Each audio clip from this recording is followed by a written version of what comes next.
Hi everyone.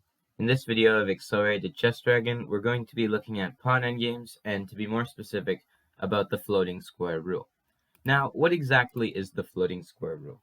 If a square whose two corners are occupied by pawns on the same rank reaches the edge of the board, then one of those pawns must queen. If the square does not reach the edge of the board, then the king can hold the pawns. If there are two files between the pawns, the king can capture both. If the distance is any greater, he can only prevent their further advance. So, what do I mean when I say this? Well, let's try to look at the distance between this a pawn and now this e pawn. This a pawn is this distance away from the e pawn.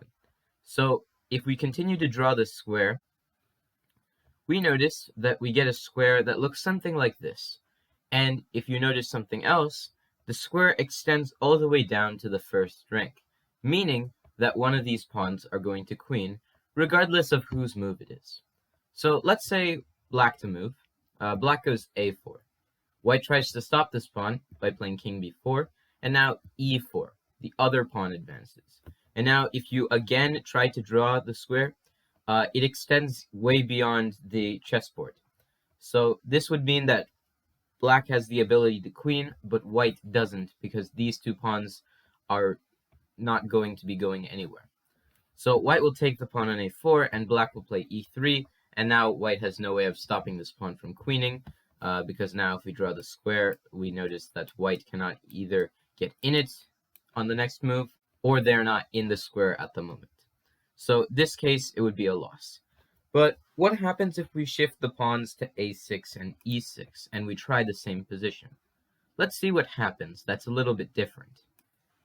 So we've moved the pawn from a5 and e5 to a6 and e6 respectively. So now let's try drawing that same square. We notice that the distance between these two pawns is 3 squares apart.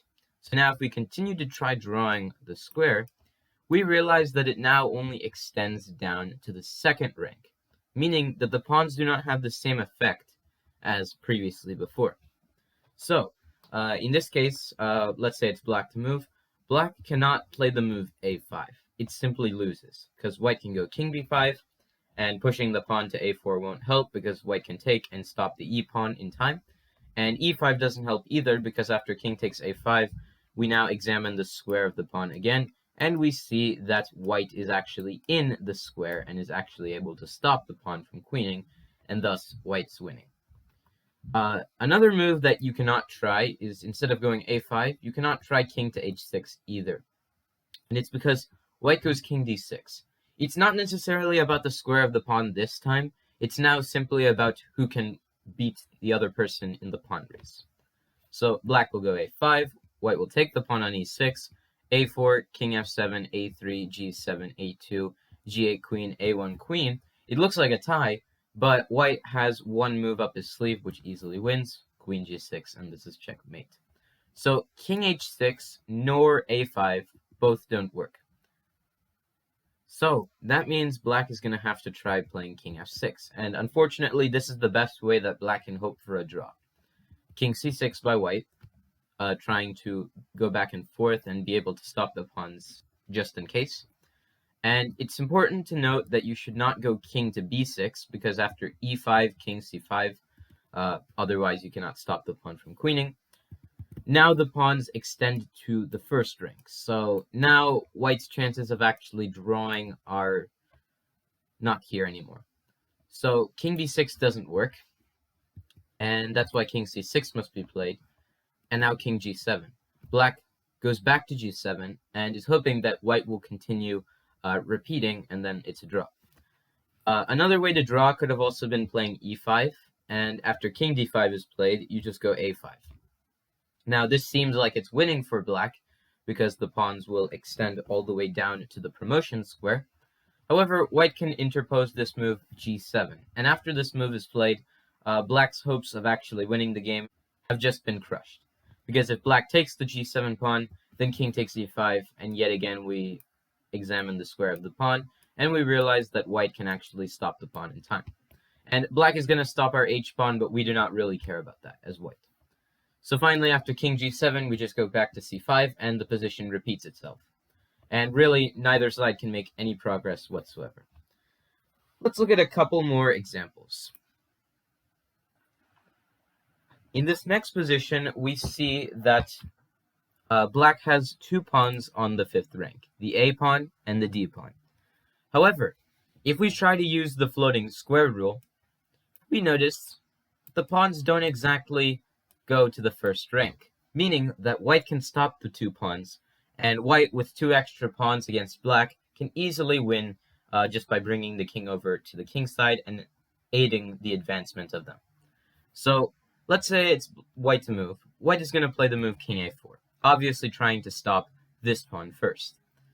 And now black tries d4, trying to bait white into taking the a5 pawn, and then it's white who's losing after d3, and you cannot stop the pawn from queening. So, king b3. It's imperative that you should not capture the pawn, otherwise you just lose. So, king b3. Now, black goes king to h6. And unfortunately, as black, if you go a4, this doesn't work. And it's because white can just capture the pawn on a4. No problem. d3, king to b3. d2, king to c2. And white stops the pawn from queening just in the nick of time. Now, a4 check may not work, but what about playing something like king h6 and just making a waiting move?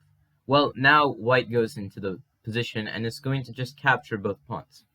a4, king takes d4, and yet again, if we examine the square of the pawn, we notice that white is just in time to stop the pawn. If a3, king c3, a2, and king b2. And white manages to stop the pawn, and black is lost here. So, now let's look at one more position, and then we're going to see how the floating square rule was used in specific games. In this last puzzle, we're going to be seeing how it depends on exactly where the pawns are positioned, and you can essentially win the game just because of what rank the pawns are on. So in this case, black has two pawns on a4 and c4. But so does white, and the pawns are on f6 and h6. So both pawns are split from the other. Now, who is winning here? I'll give you some time to think about it.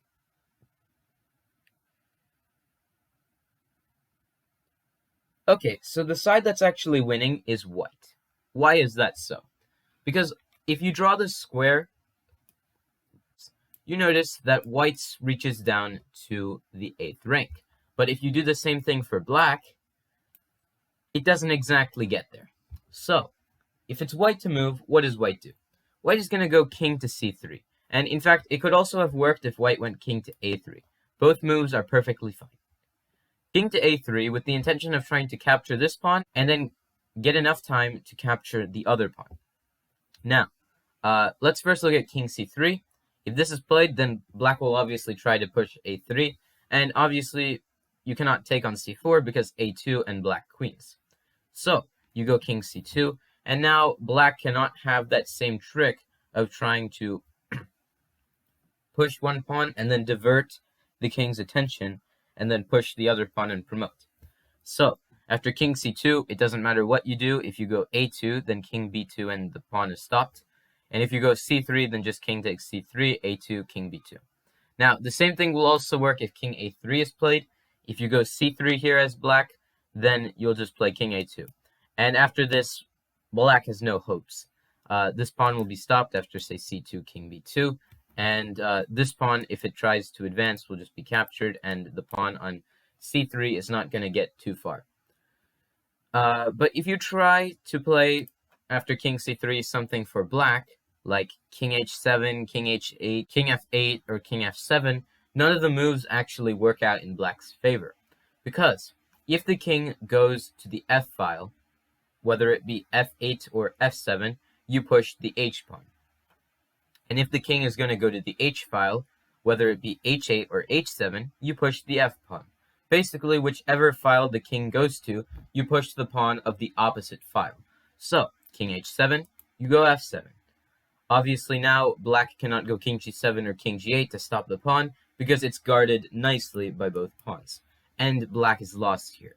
There's no way to stop this pawn from queening, and all of black's hopes of trying to win using these pawns have been thrown out the window.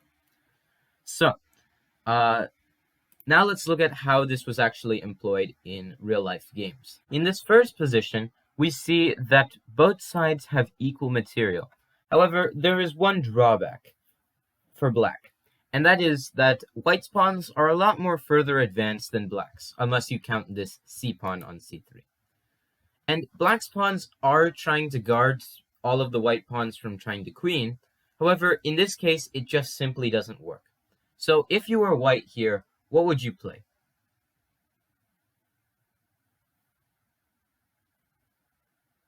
The correct answer is to go h6. And why is that so? Because obviously you're trying to push through and make one of your pawns a queen. So, after h6 is played, if you don't do anything, then white isn't going to take, just h7, and you can't stop the pawn from queening. So, you must take the pawn on h6. Now, what should white do? Well, white must play king to f3, and white's going to stop this pawn from queening, but also this pawn. And after h5, you'll understand why. You notice that these pawns are 2 squares apart. So if you draw the square, you realize it doesn't quite extend down to the promotion square, meaning that white can stop the pawns, but black is just going to be tied down defending white's pawns. And these c pawns on c6 and c7 are another big weakness in black's position. Why, you might ask? Well, it's because black's pawns are not creating any counterplay. If this c pawn was instead maybe a d pawn, then it would be a different story. But it's not, and white is definitely winning here. After h5 is played, white goes king g3, trying to stop the h pawn from queening. And here, black will play the move c5. The other option is to go king g7, which we'll explore a bit later. If c5 is played, however, then white goes king h4, trying to stop the h pawn from queening. Black pushes e4, but white just goes back, king g3. Obviously, you should not take the h5 pawn, as we've learned by now that you should not take that pawn if this pawn advances a square. So king g3, and how do you queen either of those pawns? You can't, because if you go h4, then king takes h4, and white is just in the nick of time to stop this pawn from queening. Now, what other move do you have? Well, it's hard to see what else black can try, because if e3, king f3, it doesn't work in this position for black. Whether you play e2 or h4, either move is failing, because if e2, then king takes, and the king can just stop the pawn from f3, and after h3, just king g3. And you can't play the move h4, because just king takes e3, h3, and now just king f2, and the pawn is just stopped. So that means that no move really works here after king to g3, and white can stop both the pawns, he can capture both pawns, and essentially these c pawns are completely useless and they're not doing anything to help black.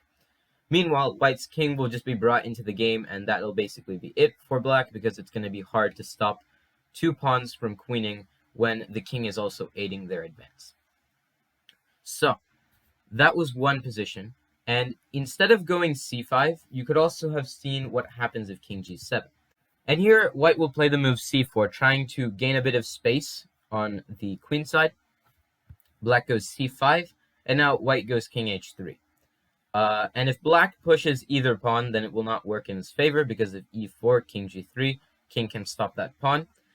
And here black will go to king h6 to not allow king h4, and then king takes h5. White still goes king h4, but after c6, what do you do here as white? You can't push this pawn, you can't push this pawn, so where do you move the king? g3 or h3? Well, it's time for you all to figure that out.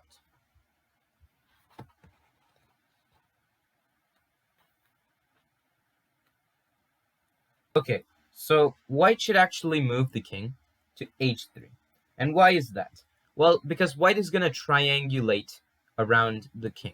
And what is triangulation really doing? Basically, triangulation is trying to go around the square that you were originally on, and you want to get the same position where it's actually your opponent to move.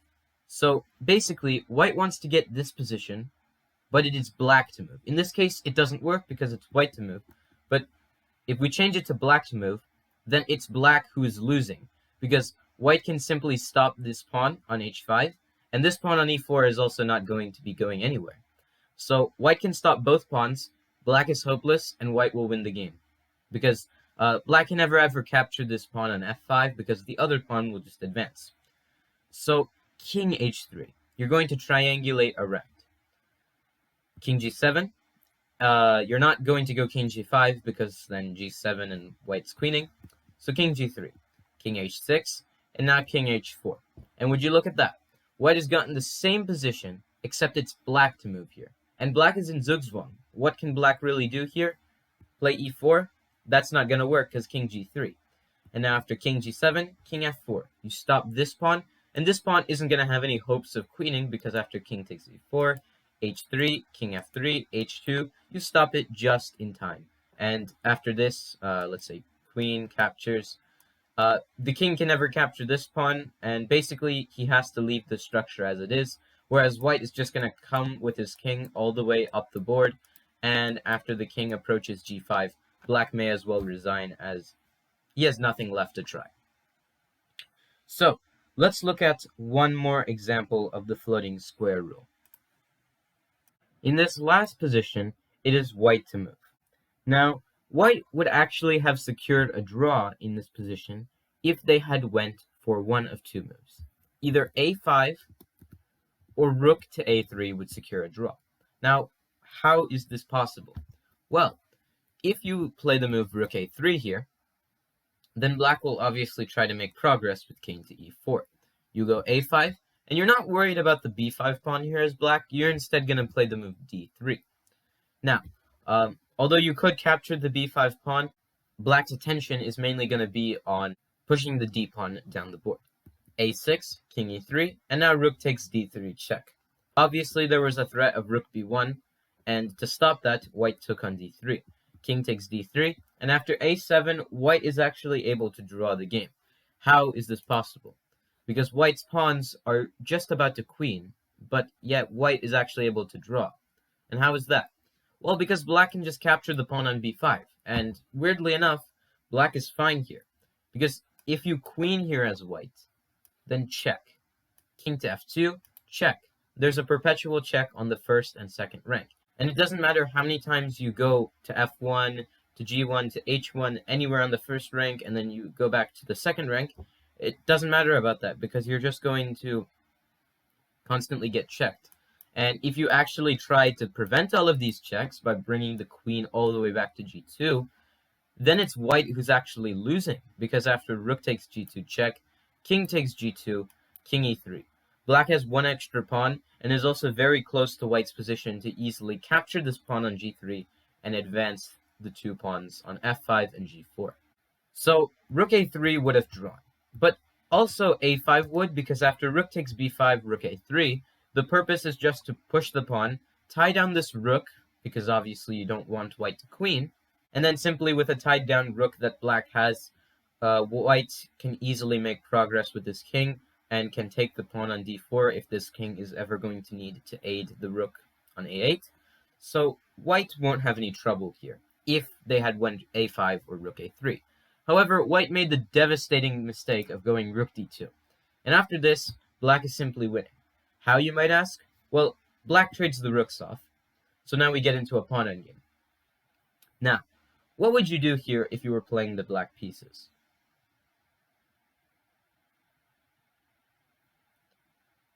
Okay, so the correct answer is actually you're going to go f4. And why did black go f4? Well, obviously they're trying to advance this g-pawn, and if they don't do anything, the g-pawn will not advance. So f4 is played to try getting a pawn break, and after the pawn captures on f4, this pawn is just going to advance down the board and queen. Now, after f4 was played, what could white have done? Well, if white had just done nothing and went king e2, then this pawn will most likely be captured, and then the pawns on the g-file and the pawn on the d-file are just going to be too much for white to handle. So, after f4, white actually took the pawn on f4 with check. And black is not going to play the move king takes f4. This is a humongous mistake you might see in many beginners, thinking that as soon as there is a capture, you must capture back. That's not the case. You need to be worried about these pawns that are also trying to queen on the queen side. So, you don't capture the pawn on f4. Instead, you must go back to d6 and try to stop these pawns. And that is what black did.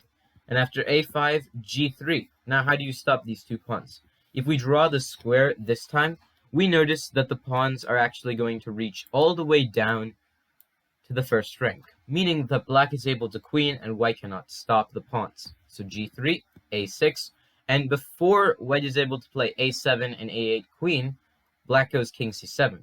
Now if a7, king b7, and b6 will not do anything because black does not need a capture on b6, and black will just advance the pawn, and black's winning. So king to e2, and now you could play g2 to make this pawn the distraction, but black instead decided to go d3 check. White took the pawn, and now g2. And you simply cannot stop the pawn from queening. King e4, and now g1 queen, and we'll just see the rest of the game. Queen b6, king g5, and although you could capture the pawn on b5, black makes sure that this pawn that is aided by the king will not queen. So f5, king e7, and after this was played, white decided to resign as there is no point in continuing when none of the pawns are actually going to advance at all. So that was basically how it went. Now, there's one other line that I would like to focus on.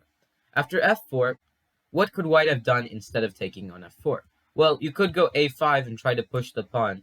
And indeed, if black is not careful, then maybe white can actually advance the pawn and get a queen and maybe have chances of drawing. But king d6, and now after a6, king c7. It's a pretty similar idea to what actually happened in the game. Basically, black is going to try stopping the pawns on the A and B files from queening, and the pawns on the D and G files are not going to be able to be stopped. And black wins the game very easily. So I hope I made the concept of the floating square rule a bit more clear. And I hope you all enjoyed the video, and if you have any suggestions or feedback for me, please let me know in the comment section, and stay tuned for more chess.